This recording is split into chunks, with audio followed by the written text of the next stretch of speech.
IVF చికిత్సలో 25% భారీ discount, free doctor consultation, free ultrasound scan, logo launch, Andro max advanced male infertility centre ను కూడా ప్రారంభించారు. ఇవాళ రేపు రాష్ట్రపతి ద్రౌపది ముర్ము అధ్యక్షతన గవర్నర్ల సమ్మిట్ జరగబోతోంది. ఈ సమ్మిట్ కు ప్రధాని మోదీతో పాటు కేంద్ర మంత్రులు, అన్ని రాష్ట్రాల గవర్నర్లు హాజరు కానున్నారు. 2 రోజుల పాటు జరిగే ఈ సదస్సులో దేశంలోని పలు కీలక అంశాలపై చర్చించబోతున్నారు. నూతన నేర న్యాయ చట్టాలు, ఉన్నత విద్యలో సంస్కరణలు, యూనివర్సిటీల అక్రిడేషన్, గిరిజన ప్రాంతాల అభివృద్ధి, వెనుకబడిన జిల్లాలు, సరిహద్దు ప్రాంతాల అభివృద్ధిలో గవర్నర్ల పాత్రపై ఈ సమ్మిట్లో చర్చ జరగబోతోంది. మే భారత్, ఏక్ భారత్, శ్రేష్ఠ భారత్, ఏక వృక్ష మాకే నామ్, సేంద్రియ వ్యవసాయం, ప్రజా సంబంధాల మెరుగుదల, రాష్ట్రంలోని కేంద్ర ప్రభుత్వ కార్యాలయాలతో మెరుగైన సమన్వయం వంటి ఇతర అంశాలపై ఈ సమ్మిట్లో చర్చించబోతున్నారు.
రాష్ట్రపతి ద్రౌపది ముర్ము అధ్యక్షతన గవర్నర్ల సదస్సు జరగబోతోంది. సదస్సుకు ప్రధాని నరేంద్ర మోదీతో పాటు కేంద్ర మంత్రులు, అన్ని రాష్ట్రాల గవర్నర్లు హాజరు కాబోతున్నారు. మొత్తం 2 రోజుల పాటు ఈ సమావేశాలు జరగబోతున్నాయి.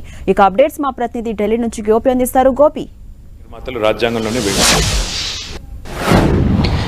రాష్ట్రపతి భవన్ లో నేడు రేపు 2 రోజుల పాటు రాష్ట్రపతి ద్రౌపది ముర్ము అధ్యక్షతన గవర్నర్ల సదస్సు జరగబోతోంది. ఈ సదస్సుకి ప్రధాని మోడీతో పాటుగా ఉపరాష్ట్రపతి, అలాగే వివిధ మంత్రిత్వ శాఖలకు సంబంధించిన కేంద్ర మంత్రులు, అలాగే ప్రధాని కార్యాలయ కార్యదర్శి, అలాగే పీఎంఓ అధికారులు, నీతి ఆయోగ్ సీఈఓ, అలాగే వైస్ చైర్మన్ తో పాటుగా కేంద్ర ప్రభుత్వానికి సంబంధించిన కీలక ఉన్నతాధికారులంతా కూడా ఈ సమావేశంలో పాల్గొంటారు. ప్రధానంగా 28 రాష్ట్రాలకు సంబంధించిన గవర్నర్లు, అలాగే 8 రాష్ట్రాలకు సంబంధించిన లెఫ్టినెంట్ గవర్నర్లు కూడా ఈ సమావేశంలో పాల్గొంటారు. మొత్తం 36 మంది గవర్నర్లు, లెఫ్టినెంట్ గవర్నర్లు ఈ సమావేశంలో పాల్గొనడం జరుగుతుంది. దేశంలో ఉన్న కీలక అంశాలకు సంబంధించి ప్రస్తుతం ఇటీవల ఐపీసీ, సిఆర్పీసీ ఎవిడెన్స్ యాక్ట్లను రద్దు చేసి కొత్త చట్టాలని, కొత్త నేర న్యాయ చట్టాలని కేంద్ర ప్రభుత్వం అమల్లోకి తీసుకురావడం జరిగింది. సో ఈ చట్టాల అమలుతో పాటుగా ఇటు గిరిజన ప్రాంతాల అభివృద్ధి, వెనుకబడిన జిల్లాలు, సరిహద్దు జిల్లాల అభివృద్ధితో పాటుగా విద్యా సంస్కరణలు, ముఖ్యంగా ఇటువంటి అంశాలకు సంబంధించి ముఖ్యంగా గవర్నర్ల పాత్ర ఏ విధంగా ఉండాలి అన్న అంశంపైన చర్చించబోతున్నారు.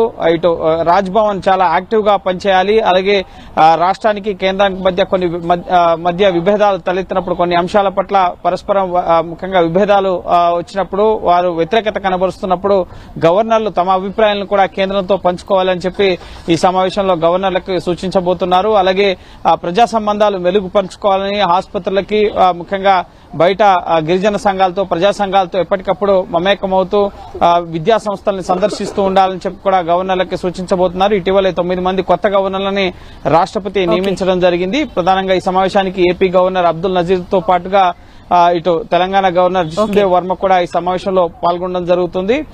సో ముఖ్యంగా ఏక్ భారత్, శ్రేష్ఠ భారత్ తో పాటుగా కేంద్ర ప్రభుత్వ పథకాల అమలు, అలాగే రాష్ట్రాల్లో ఉన్న పరిస్థితులను ఎప్పటికప్పుడు కేంద్రంతో పంచుకోవడంతో పాటుగా వాళ్ళు కూడా చాలా యాక్టివ్ గా ఉండాలని చెప్పి సందేశం ఇస్తూ ఈ సమావేశాన్ని ఏర్పాటు చేయడం జరిగింది. గవర్నర్లు కూడా వారి ముఖ్యంగా రాష్ట్రాల్లో పరిస్థితులను ఏ విధంగా ముఖ్యంగా గవర్నర్ వ్యవస్థ ఉండాలి, ముఖ్యంగా గవర్నర్ వ్యవస్థ సరిగా పనిచేయడం లేదని కూడా అనేక రాష్ట్రాలు విమర్శలు చేస్తున్న నేపథ్యంలో ఇప్పుడు ఇంకా గవర్నర్లు ప్రొయాక్టివ్ గా పనిచేయాలి, ప్రజల్లోకి వెళ్లాలి అని చెప్పి కేంద్రం సూచిస్తున్న నేపథ్యంలో ఈ గవర్నర్ల సదస్సులో ఎటువంటి నిర్ణయం తీసుకుంటారనేది ఉత్కంఠగా మారింది.